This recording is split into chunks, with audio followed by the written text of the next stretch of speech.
I don't know how many of you saw my last video. I was talking about walking these dogs here over at Justin Bartlett Animal Rescue. But yeah, I had mentioned how we tend to move to places where we have to re-engineer the land to be able to live on it. And it just makes me wonder, it's like, what happened? Did somebody kind of like just move here and then it was kind of dry and livable when they came here, but then all of a sudden it turned into a swampland? And instead of thinking, yeah, maybe we should move somewhere else. You know, there's so much empty space here in the United States and pretty much, the rest of the world.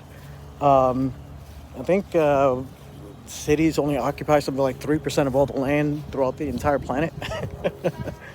But it just makes me wonder, like, why didn't back then, when people first moved here and were like, yeah, I like it here, why not just simply say, yeah, maybe we should move to somewhere where the land is drier? But no, instead, we go and we take areas like this and dig them out and take all of the dirt and put it all around the perimeter and create a retaining lake so that when it rains, all that water goes in there and we can then build all these homes and these shopping centers and everything else all around it.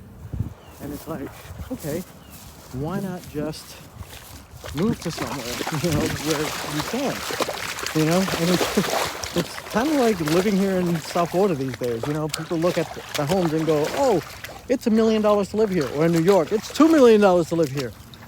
And instead of saying, well, you know what, maybe we can go to Texas, or maybe we can go to Kentucky, or maybe we can go to North Carolina where it's actually affordable, it's like, no, we're going to stay right here and we're going to figure something out, and it's kind of interesting how we do that as a species, It's like we just refuse to conform to the environment around us.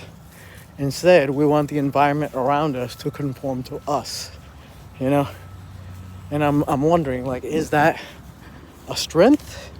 Is that a weakness? It just makes me wonder, I mean, I suppose in some ways it's a strength. People stay in New York, they stay basically working together.